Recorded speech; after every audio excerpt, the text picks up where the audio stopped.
a gente tem estudado um pouco sobre algumas das ênfases da aliança, sobre o Evangelho quádruplo, e hoje a gente vai dar sequência e vai conversar um pouco sobre o terceiro elemento, que é Jesus, o Rei Vindouro, né? Então, a gente já tem conversado bastante sobre Jesus, Salvador, Santificador, o Médico Divino, e também essa ênfase importante do Evangelho que a aliança traz sobre Jesus, o Rei Vindouro. E para isso eu gostaria de pensar esse tema com vocês a partir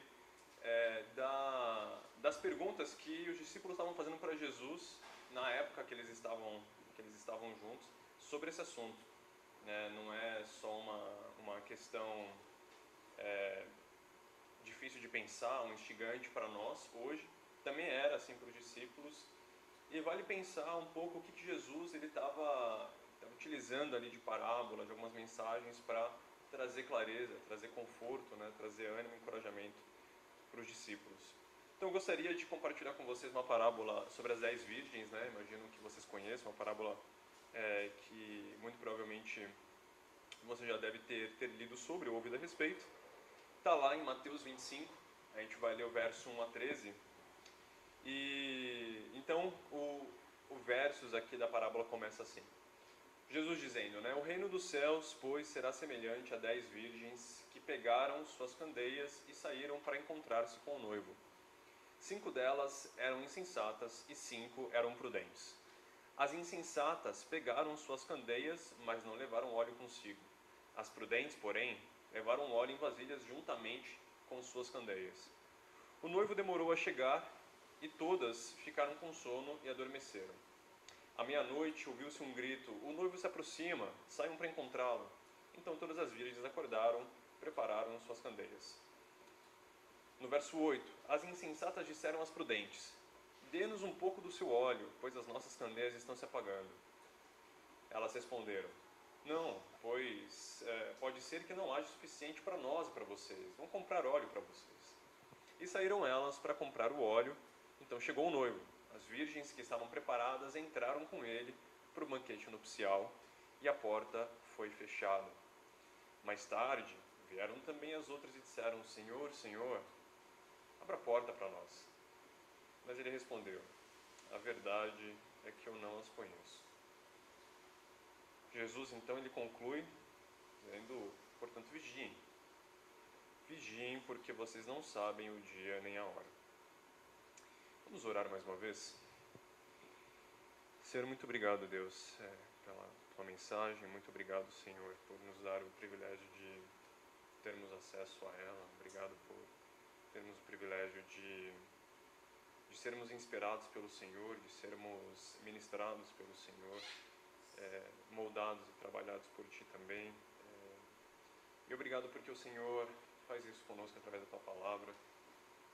Por favor, Senhor, encontre em nós corações mansos, humildes, uma terra fértil para a Tua Palavra e um coração contrito diante do Senhor, Deus. Que a gente perceba a grandeza do que o Senhor nos apresenta, o privilégio do que o Senhor nos dá de fazer parte do que o Senhor construiu e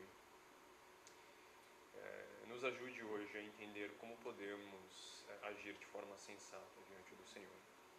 É isso que nós te agradecemos e oramos em nome de Jesus. Amém. Bom, queridos. Bom, imagino então que essa parábola vocês já devam ter ouvido, mas acho que vale a pena que a gente pensar algum desses elementos. Se quiser até pode deixar compartilhado e a gente vai lendo junto mais algumas vezes para ir pensando sobre esses elementos. E aqui é interessante, algumas das versões, elas dão nomes diferentes para essas outras 5 virgens que aqui a gente está lendo como insensatas, né? Algumas versões trazem como insensatas, outras trazem como loucas, mas verdade é de que a gente consegue perceber uma distinção importante entre esses dois grupos de mulheres. E a ideia aqui é utilizar, que Jesus está utilizando essa parábola, e Jesus aqui ele está dando uma sequência de parábolas para os seus discípulos, né? Então vocês devam se lembrar ali pelo contexto que Jesus fala sobre o ladrão que vem de noite. Então Um pai de família jamais seria pego de surpresa se ele soubesse que horas que o ladrão viria assaltar a casa, mas porque ele não sabe, então ele é pego de surpresa. Jesus ele vai contar então essa parábola das 10 virgens.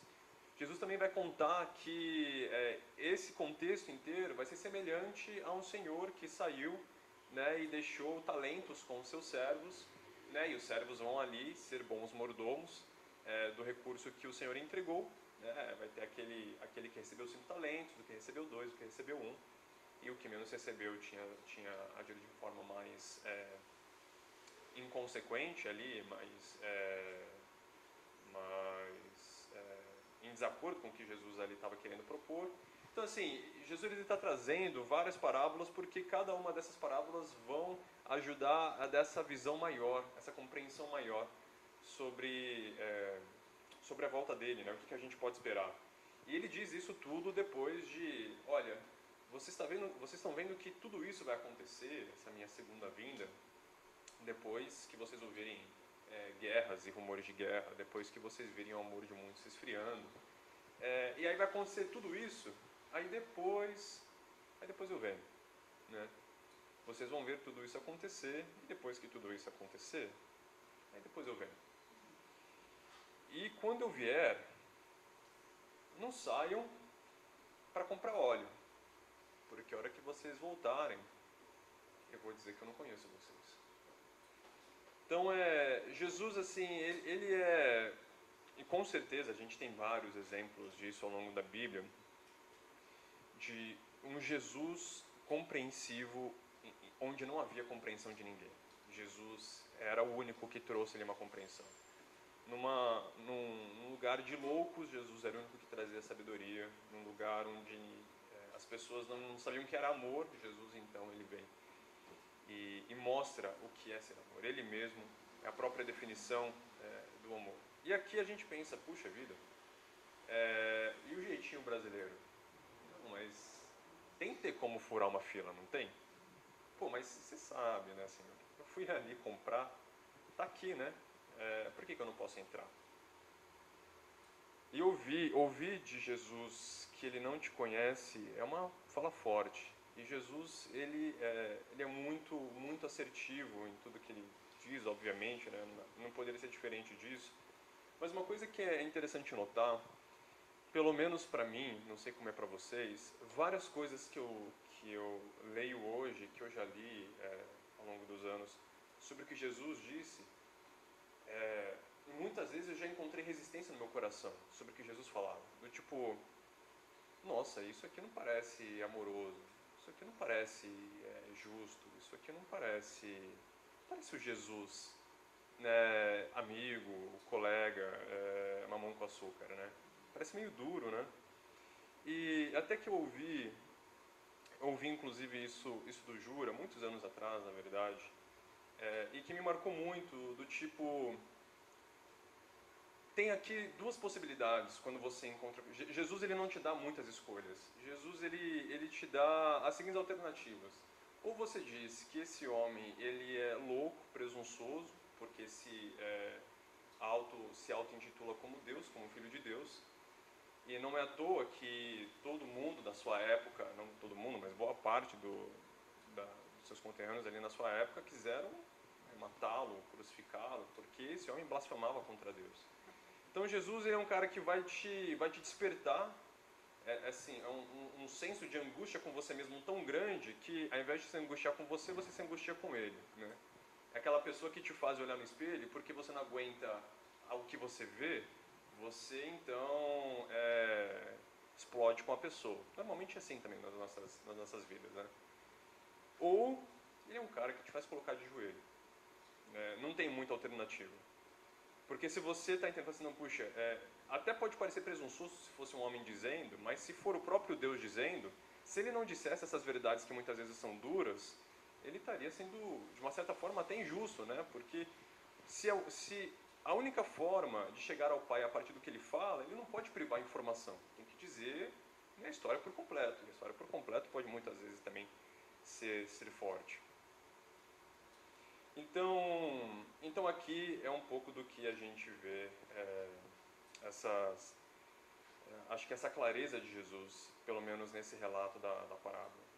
E aqui o que eu acho que é interessante a gente pensar é em que momento Jesus ele já começa descrevendo que tem esses dois grupos de mulheres, né? Tem as insensatas e as sensatas, mas em que momento a insensatez ou a sensatez se revela na história, na parábola?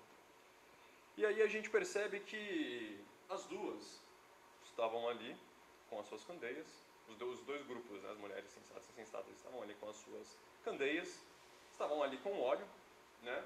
Até então tudo tranquilo.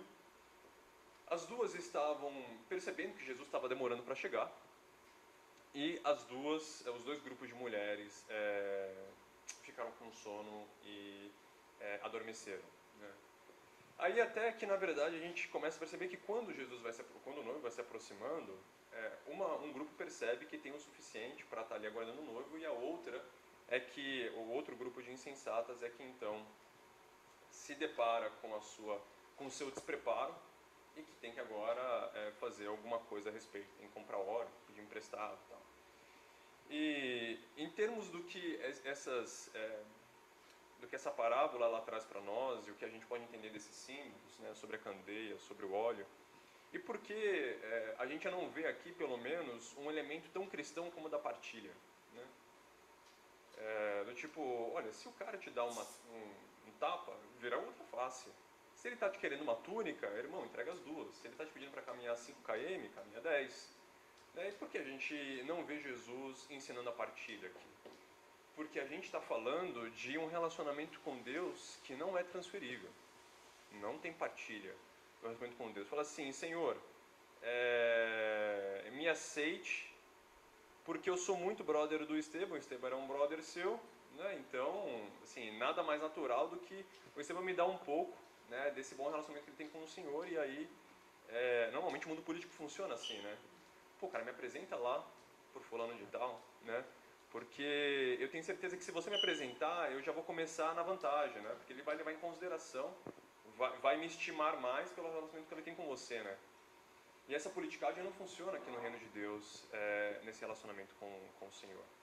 E esse óleo vai justamente representar esse preparo concreto e esse relacionamento vivo que a gente tem com o Senhor, né? E que isso não é aquele acampamento que você teve 10 anos atrás, 5 anos atrás, 15 anos atrás, que você se sentiu tocado, se colocou de joelhos, que você subiu no monte lá no interior de São Paulo e viu a grama florescer, não florescer, brilhar, né? Eu tenho vários amigos que já relataram as experiências, de que viu dente virar ouro, né, muitos anos atrás, e assim, e você conta, sabe aquelas histórias de pessoas que você conhece, que o tempo vai passando na vida, né, e a pessoa ela não consegue colecionar novas histórias de sucesso, novos troféus, e tudo que a pessoa conta é só do que ela já viveu. Fala assim, não, porque quando eu tinha tal idade, porque 10 anos atrás eu conheci tal pessoa, 20 anos atrás eu fui em um lugar tal, e a pessoa só consegue dizer para você das vitórias e da vida bacana que ela teve sempre no passado. Ela não tem nada de novo para contar, porque a vida dela já não está mais refletindo aquela grandiosidade que ela quer passar para as pessoas, né? Então, assim como a gente diz no nosso estado popular que quem vive de passado é o museu, com o Senhor também o relacionamento ele é diário, ele é constante. Não é uma única experiência de muitos anos atrás. Mas aqui também eu acho que vale a pena a gente pensar alguns elementos do que significa então estar preparado, né? Eu vou trazer mais aqui uma história paralela para tentar ilustrar, que obviamente toda ilustração vai ter suas limitações, mas a gente se lembra aí de umas 2, 3 semanas que teve a forte chuva aqui em São Paulo, né?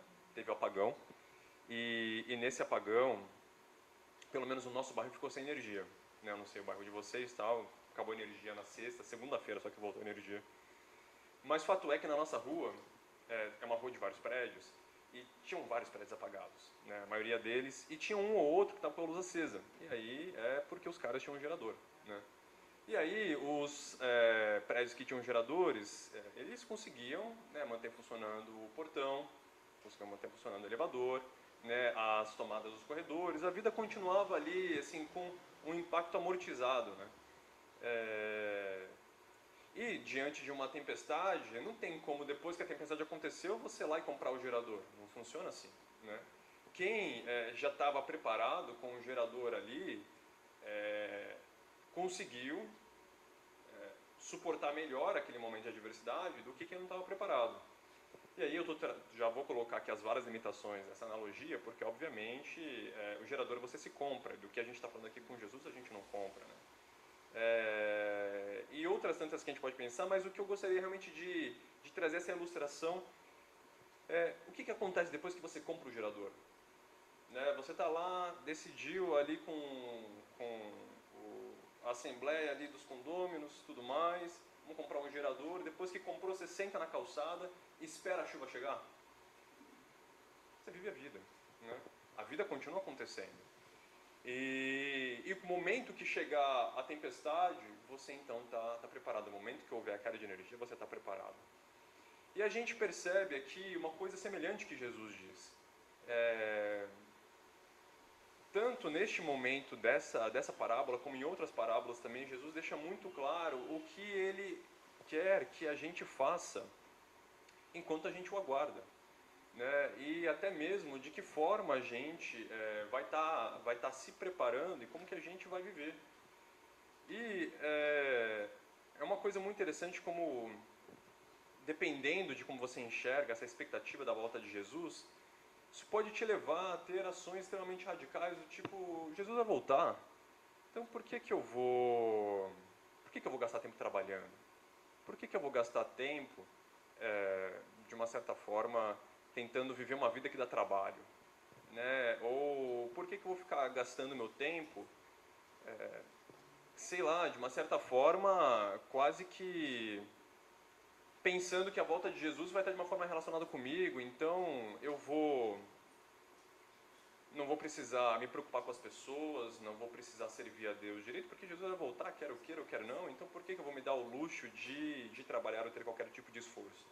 E pode parecer loucura esse tipo de abordagem, esse tipo de extremismo, mas na verdade isso aconteceu na época dos discípulos. Isso aconteceu e o Paulo, ele trata isso lá na carta aos Tessalonicenses, de que muitos, esperando a volta de Jesus, os caras falaram, vou parar de trampar, vender tudo que eu tenho, né, e vou aguardar, né, vou viver uma vida aqui sentado, né, aguardando as coisas acontecerem, porque daqui a pouco Jesus está chegando. Não é à toa porque naquela época eles já estavam vendo guerras civis, pelo menos já estavam vendo uma boa perseguição.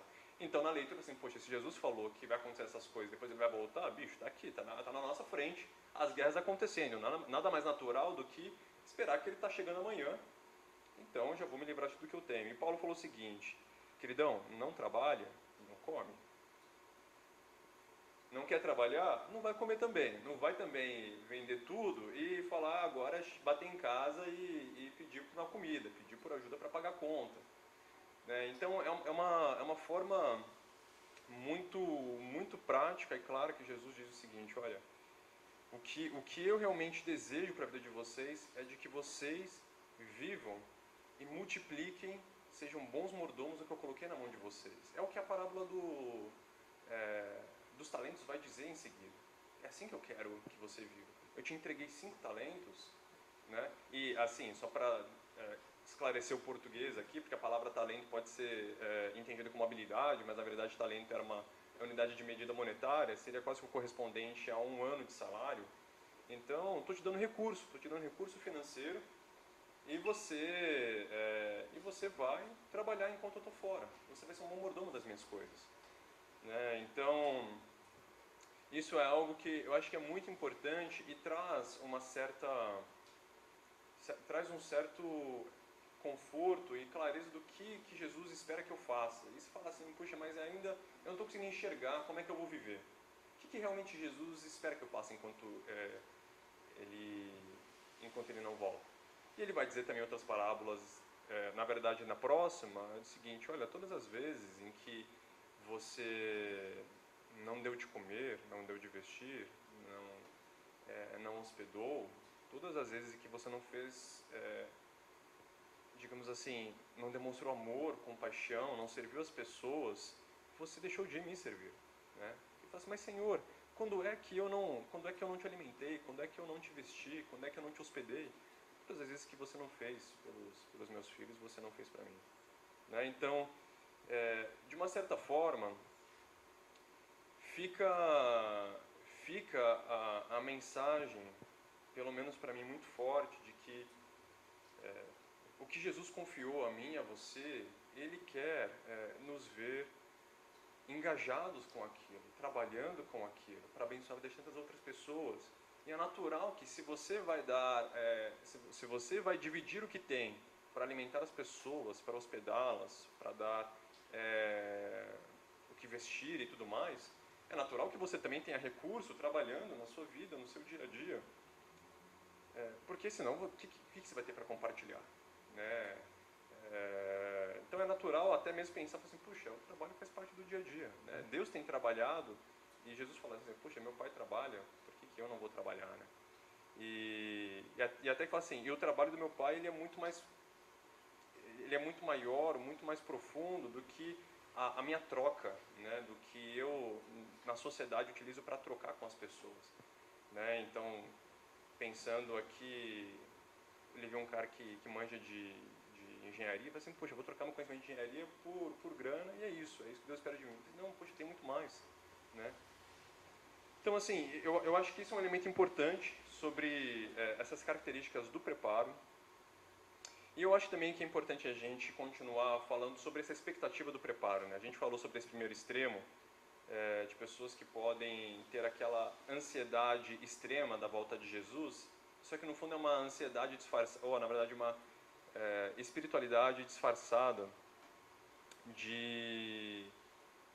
contrário, é uma ansiedade disfarçada de espiritualidade. Né? A pessoa é tão ansiosa e no fundo parece que ela é muito espiritual, né? Fala assim, a todo momento ela está falando, puxa, Jesus vai voltar, porque você está vendo o que está acontecendo lá no país tal, você está vendo que esse mundo não melhora, esse mundo é cada vez pior.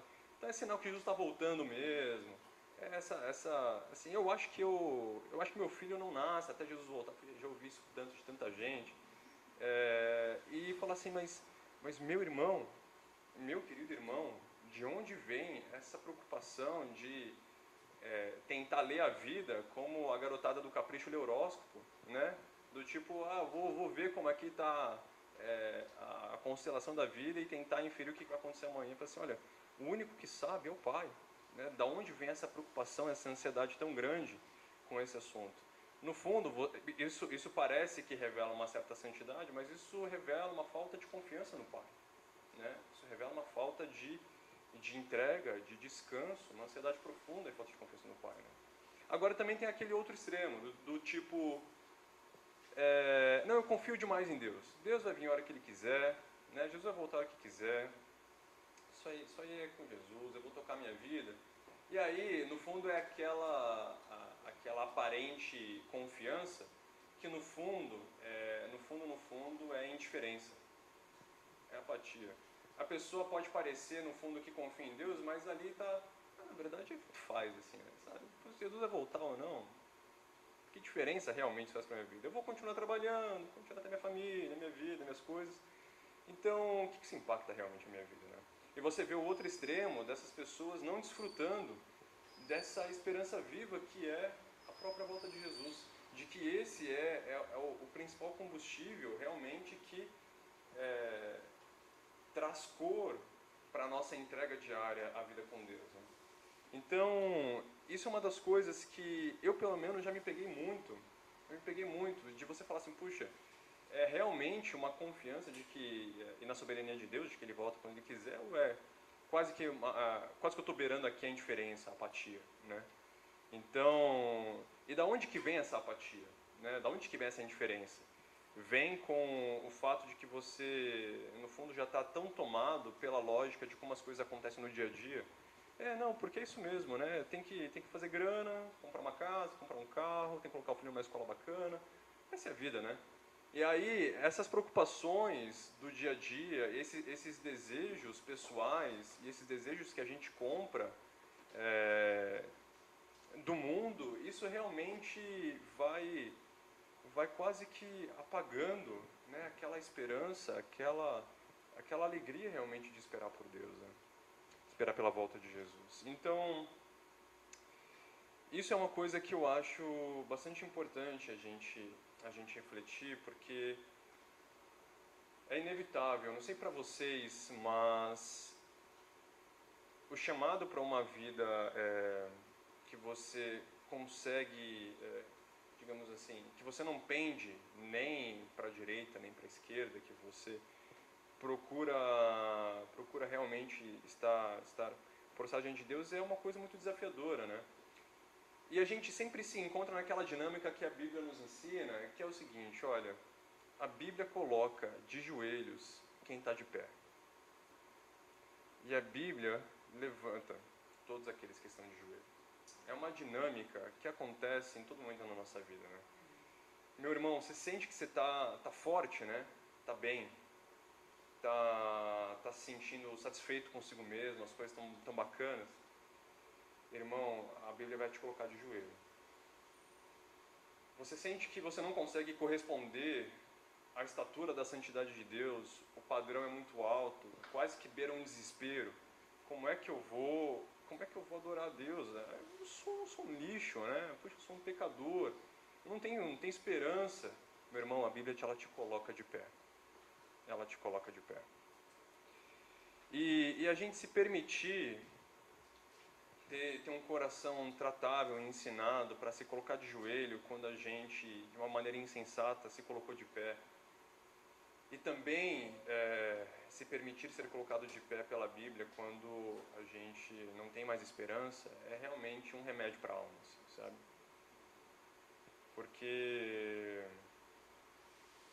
verdade seja dita, é uma angústia absurda você viver sem perceber que o Senhor que você está prostrado diante de Deus e que Deus está direcionando a sua vida. Eu não sei para vocês, mas para mim as vezes que já senti isso é quase que desesperador, porque parece que a vida vai ficando realmente sem cor, sem sabor, sem nada, assim, né? Então, é algo também que eu vejo que é um encorajamento para nós. E também eu acho que isso já nos leva para um último ponto que eu queria dividir com vocês sobre essa esperança e esse privilégio da espera da volta de Jesus. Eu não sei se vocês já sentiram dessa forma que eu vou compartilhar com vocês, ou até já ouviram de alguém, já disseram, do tipo, nossa, seguir Jesus é duro, hein? Puxa, seguir Jesus é duro. Né? É prova atrás de prova, é tentação atrás de tentação. Dureza, hein? Deus, meu galardão vai ser alto, hein? E aí eu fico pensando, eu falei assim, será realmente que a gente está entendendo o privilégio que é conhecer a Deus? Conhecer a Deus é um prazer e um privilégio que a gente não consegue mensurar. Meus caros, é como os discípulos falando para Jesus, falou assim, Jesus, está difícil, né?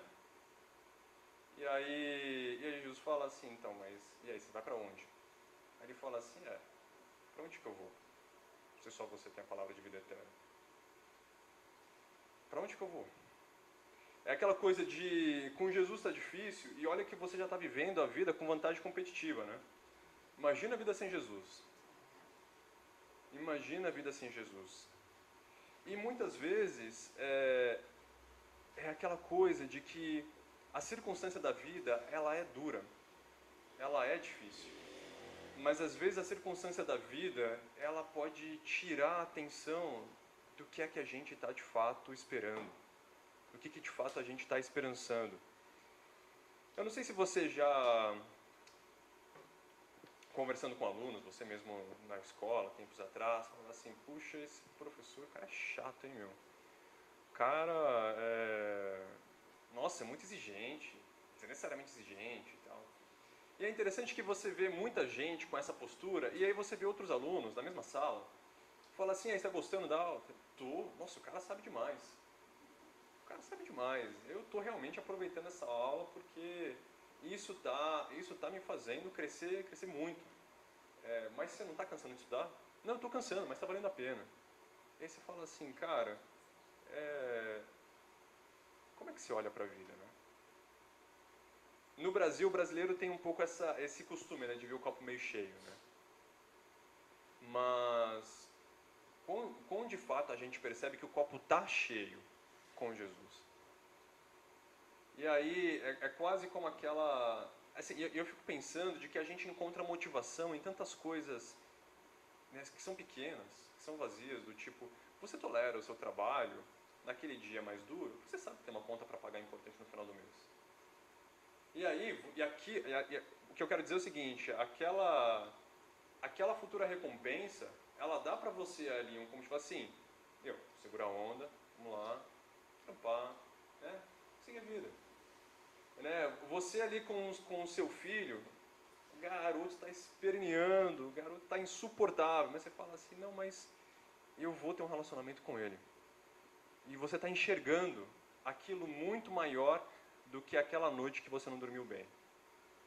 Do que aquele dia que ele olhou para tua cara e falou que, mas você não me ama. Fala assim, como esse moleque está falando que eu não amo ele? Tudo que eu já fiz por ele. Mas você ali, porque está percebendo que vale a pena, pela recompensa futura de um relacionamento com o seu filho e tudo mais. E você fala assim, olha, até você pergunta, né, eu ainda não tive essa oportunidade, privilégio, ou ser tentado pelo filho, né, mas você pergunta para qualquer um que já passou essa fase, o cara fala assim, meu, isso vale a pena, assim, sabe? Vale a pena, vale muito a pena. Eu fico pensando com que facilidade a gente consegue concluir que vale a pena a vida que a gente vive com Jesus, né? Sendo que a gente, com tanta facilidade, conclui que valem a pena coisas muito menores, né? Muito mais vazias, muito mais temporárias. E a gente está falando que a gente vai se encontrar com o Senhor. Imagina. E assim, na vida, muitas das coisas da maneira como elas vão acontecer, vai depender disso. Não vai depender de uma mudança da circunstância. Porque muitas vezes a sua oração, a súplica, a circunstância não vai mudar, né? Todas essas súplicas e orações não vão mudar a circunstância, né? A circunstância vai permanecer ali, mas a maneira como você vai enxergar aquilo, meu irmão, vai mudar. E a gente sente isso, né? Puxa, quantos momentos dentro de casa, né? Dentro da família, você teve ali um desentendimento terrível, puxa, teve ali um que machucou o outro, e aí senta para conversar, resolve, e você sente um fortalecimento daquele laço familiar. E aí você pergunta, mas meu irmão, o que mudou? Nada mudou. As injustiças foram feitas, né? A discussão já aconteceu, as palavras já foram soltas, não volta atrás, nada mudou. Mas depois de uma conversa, tudo mudou. Porque a sua visão mudou. A forma como você enxerga as coisas mudou para você. E a sua disposição é outra, seu ânimo é outro, a esperança é outra. Então, é um pouco desses elementos que Jesus está nos dando aqui a oportunidade de desfrutar. A gente pode passar uma vida inteira enxergando que a vida está dura, né? Você vai ter ou aquela ansiedade disfarçada de espiritualidade, ou aquela apatia disfarçada de confiança, aquela indiferença disfarçada de confiança. Mas se a gente se permitir ser lapidado pela palavra do Senhor, isso é forte, isso é poderoso para realmente nos dar uma esperança, assim, sabe, e de como viver de uma maneira que a gente queira estar prostrado diante de Deus, né? Enxergando que, assim, puxa Deus, nossa, eu realmente não conseguiria pensar uma vida sem o Senhor. E eu fico pensando, né, às vezes a gente tem esse desespero de pensar a nossa vida sem um ao outro, né? Eu já fiquei, nossa, muitas vezes extremamente abatido pelo pensamento assim, puxa, e se eu não tivesse meus pais, se eu não tivesse a dama? E às vezes a gente já trocou essa conversa. Você já pensou como seria minha vida sem você, sei lá, se de repente falecesse e tal? Nossa, eu pensei e bateu uma dor, viu? Bateu uma dor, é hipotético, né? Nada aconteceu. Mas só o fato de você pensar naquilo, aquilo já consome, já traz um desconforto absurdo. E você fala assim, meu, se você sente isso com uma pessoa, imagina só você pensar viver a sua vida sem Deus. Se a gente consegue imaginar isso, será mesmo que a gente está conhecendo o Deus que a Bíblia está falando? Será mesmo que a gente conhece o Deus que criou a mim e a você? Porque não é possível. Sabe aquela coisa assim, não vai bater. Se a gente de fato realmente está sendo ministrado por esse Deus. Não tem como a gente não sentir o privilégio e querer estar com Ele a qualquer custo. Porque eu sei que, independente desse custo hipotético que a gente pensa ter, do tipo, ah não, mas poxa, se eu estou com Jesus eu não posso furtar. Ah, se eu estou com Jesus eu não posso trair. Ah, se eu estou com Jesus eu não posso mentir. Mas, meus irmãos, é isso que você coloca como custo? A dificuldade da vida cristã é essa. Não, se eu estou com Jesus eu não posso gritar com o outro. Se eu não estou com Jesus eu não posso bater no outro. Se eu não estou com Jesus... Entende? O que a gente está perdendo? Fala pra mim, o que a gente está perdendo?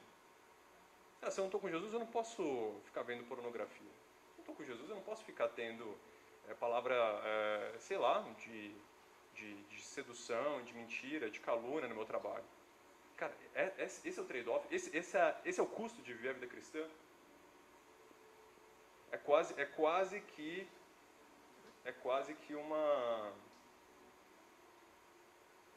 piada, né? Pensar de que realmente tem algo que a gente está perdendo por conhecer a Deus. Sabendo que com o Senhor a gente tem o privilégio de se conhecer o Deus que criou todas as coisas, habitar com Ele até o fim.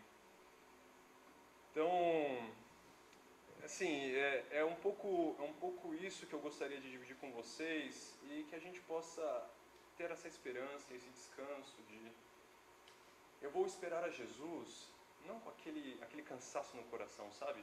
Eu não sei se vocês já sentiram isso, mas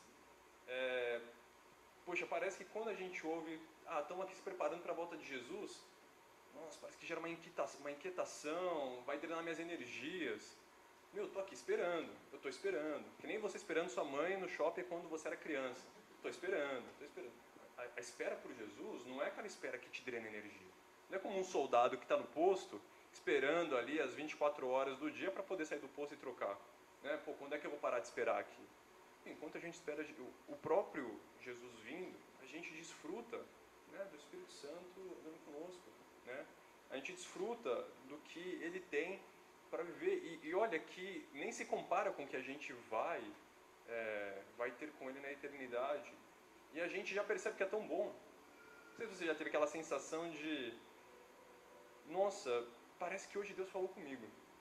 Ou parece que hoje Deus falou através de mim com uma pessoa. É uma sensação boa, não é? Do tipo, nossa, parece que isso aqui que faz a vida valer a pena. Né? Imagina você poder viver com isso constantemente. Né? E é isso que Jesus ele tem para nós. Até eu lembro de um amigo que ele falou assim, cara, fala aí, o cara me chama de James, né? Fala aí, James, você acha que Deus te ama mais do que a mim? Eu falei, nossa, cara, nem um pouco. Nem um pouco. Mas você acha que sua vida é melhor do que a minha porque você conhece a Deus? Irmão, nem um pouco. Sério mesmo? Eu falei assim, cara, imagina o seguinte, imagina que eu e você, nós somos irmãos, e o nosso pai, ele é o cara mais sábio da terra. A gente chega do trampo, e aí você tem uma possibilidade, você vai para o teu quarto, se tranca, e tem um outro filho que senta do lado do pai e conta como foi o dia. Né? Conta como foi o dia, conta as coisas, recebe ali uma mentoria do pai e tal. Que filho você acha que vai ter uma vida melhor? O filho que se tranca no quarto ou o filho que desfruta de um relacionamento com o pai? Não tem como você achar que o pai ama mais o que está ali do que o outro. Né? O pai ama os seus dois filhos. Mas quem está desfrutando mais do benefício de ter o pai ali na casa? É o cara que senta ali todo dia. Não tem como você querer desfrutar de um relacionamento de alguém com quem você não passa tempo. Né? Então é isso, meus caros. É uma coisa que eu tenho pensado para mim diariamente, de enxergar esse privilégio que é conhecer a Deus, de se permitir, de ficar de joelhos quando você sente que as coisas vão bem. Não, puxa, está tudo caminhando bem.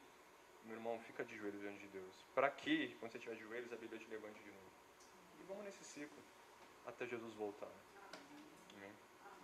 Vamos orar então mais uma vez? Senhor, muito obrigado, Deus, pela Tua palavra. Muito obrigado, Senhor, também pela Tua misericórdia sobre as nossas vidas. O Senhor realmente é muito paciente, o Senhor é muito bondoso, muito mais do que a gente consegue imaginar, consegue sequer pensar e te agradecer nessa proporção, Deus.